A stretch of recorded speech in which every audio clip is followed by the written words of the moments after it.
আধুনিক জিওপলিটিক্সের খেলায় আমরা মাটির সীমানা নিয়ে লড়ছি ভাবলেও আসল যুদ্ধটা চলছে মাথার ওপরের ফাঁকা মহাকাশে, যেখানে আপনার প্রাইভেসি একটি সস্তা কৌতুক মাত্র। বর্তমানের এই ডিজিটাল নজরদারির যুগে কোন দেশের সামরিক শক্তি কতটা নিরাপদ তা নিয়ে এই বাংলা ডকুমেন্টারি আপনাকে এক চরম শক ভ্যালু দেবে। এই মহাজাগতিক ইঁদুর বিড়াল দৌড়ের আসল রহস্য উন্মোচনের আগে ভিডিওটি এখনই লাইক এবং বন্ধুদের সাথে শেয়ার করে আমাদের সাথে যুক্ত হয়ে যান।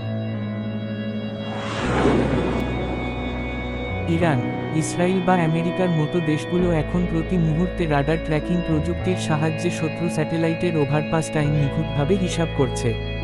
যখনই কোনো নজরদারি উপগ্রহ মাথার ওপর আসে, তখনই মূল্যবান ব্যালিস্টিক মিসাইল লঞ্চার বা ড্রোনগুলোকে দ্রুত আন্ডারগ্রাউন্ড বাংকার বা টানেলে লুকিয়ে ফেলা হয়। এরপর দুটি স্যাটেলাইটের মাঝের ফাঁকা সময় বা মুভমেন্ট উইন্ডো ব্যবহার করে সামরিক কনভয়গুলো এক স্থান থেকে অন্য স্থানে চলাচল করে।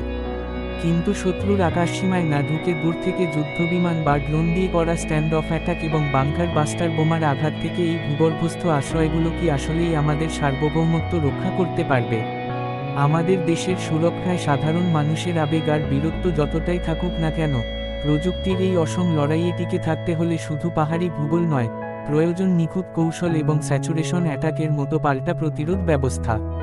কারণ মহাকাশের এই অদৃশ্য যুদ্ধ যখন মাটির দুনিয়ায় সাধারণ মানুষের জীবনকে এক নিমেষে ছারখার করে দেয়, তখন বুঝতে হবে আধুনিক জিওপলিটিক্সের খেলায় আমরা মাটির সীমানা নিয়ে লড়ছি ভাবলেও আসল যুদ্ধটা চলছে মাথার ওপরের ফাঁকা মহাকাশে, যেখানে আপনার প্রাইভেসি একটি সস্তা কৌতুক